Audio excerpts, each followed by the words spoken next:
Charles Vane was a man forged by the tumultuous seas of the Caribbean during the golden age of piracy, a time when the ocean was both a refuge and a battleground for those who dared to defy the crown.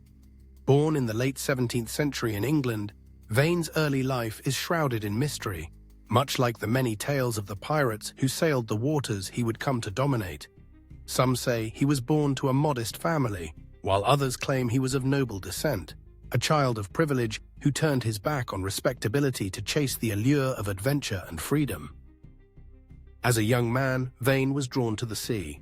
The stories of daring buccaneers and their treasure-laden ships captivated him, igniting a fire in his soul that could not be extinguished. He left England behind, perhaps seeking to escape the constraints of society, or perhaps in search of his own destiny. The allure of the Caribbean, with its azure waters and hidden coves, called to him like a siren's song. It was there that he would find his true calling, embracing the lawlessness of piracy with an enthusiasm that would soon make him a name feared and respected across the seas.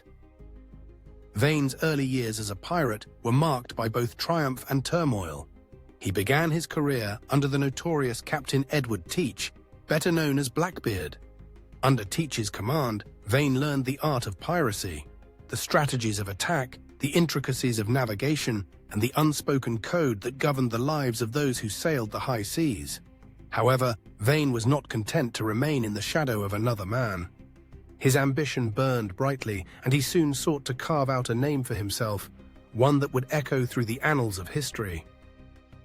The turning point in Vane's life came when he took command of his own ship, the Ranger. It was a modest vessel, but it represented his newfound freedom and the beginning of his ascent in the pirate hierarchy. With a ragtag crew of misfits and outcasts, Vane embarked on a series of daring raids along the coast of the Americas, targeting merchant ships laden with valuable cargo. His reputation grew as he became known for his audacity and cunning, often outsmarting naval forces sent to capture him. One of the most significant moments of his early career occurred during a raid on a merchant ship near the Bahamas. Vane and his crew boarded the vessel, their hearts pounding with excitement and adrenaline.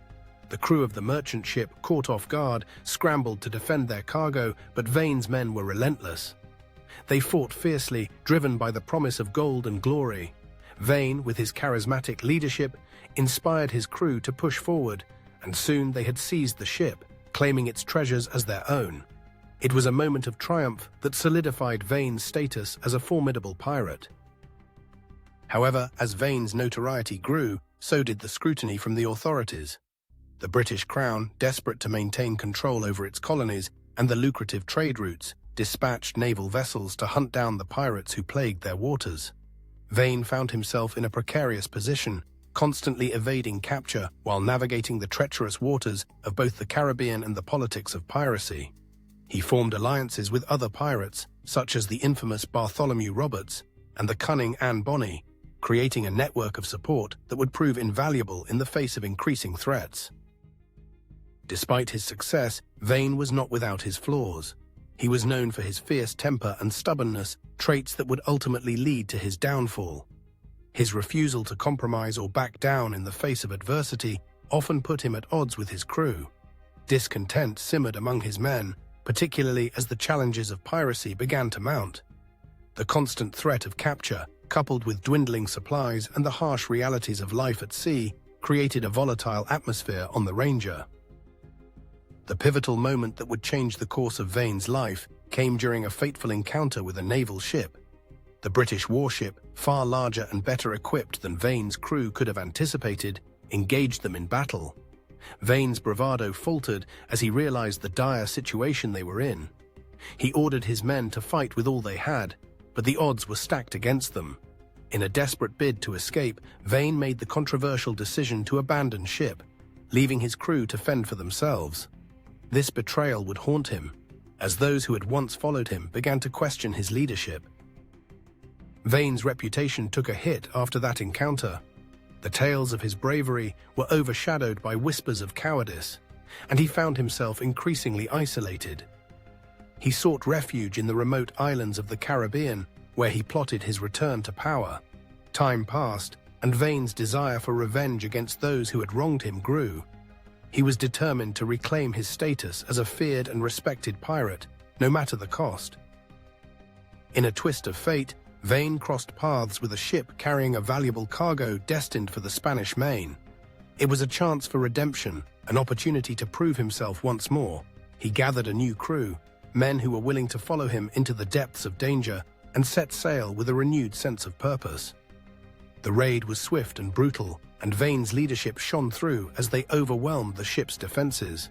The spoils of their conquest were vast, and for a moment it seemed as though Vane had regained his place among the legends of piracy. However, the fleeting taste of victory was short-lived. The British Crown, relentless in its pursuit of pirates, intensified its efforts to eradicate the scourge that plagued its waters. Vane found himself pursued not only by naval forces, but also by rival pirates who sought to claim his hard-won treasures. The seas that had once offered him freedom now felt like a cage, closing in around him as the walls of his empire began to crumble. In a desperate attempt to secure his legacy, Vane made a fateful decision. He would take on the Spanish fleet, a move that would either solidify his status as a pirate king or lead to his ultimate demise. The confrontation was fierce, with cannon fire echoing across the waves. Vane fought valiantly, his heart racing with the thrill of battle. But the odds were insurmountable. The Spanish ships were well armed and well prepared, and Vane's crew began to falter under the weight of the conflict. As the battle raged on, Vane's mind raced with thoughts of his past decisions. The weight of his choices bore down on him, and he realized that his ambition had blinded him to the loyalty of those who had followed him through thick and thin. In a moment of clarity, he made the painful decision to retreat, to save his remaining crew from certain doom. The act of abandoning the fight was a bitter pill to swallow, but it was a necessary sacrifice to preserve the lives of those who had stood by him. The retreat marked a turning point for Vane. He became a man on the run, a fugitive in a world that had once celebrated him. The tales of his exploits faded into whispers, and the once feared pirate found himself living in the shadows. He sought refuge in hidden coves and uncharted islands, always looking over his shoulder, always aware that the noose was tightening around him. In his solitude, Vane reflected on his life, the choices he had made, the friends he had lost, and the empire he had built only to watch it crumble. The Caribbean, once a playground of adventure, now felt like a haunting reminder of what he had lost. Regret gnawed at him, and he longed for the camaraderie of his crew, the thrill of the chase, and the spoils of victory. But those days were gone, replaced by the harsh reality of a man hunted by both the law and his own conscience. As time passed, Vane's desperation grew. He began to take risks that were increasingly reckless, targeting ships that were better armed and more heavily guarded. Each encounter was a gamble, a roll of the dice that could either restore his reputation or seal his fate. The thrill of danger became an addiction, and Vane found himself drawn deeper into a life that was spiraling out of control.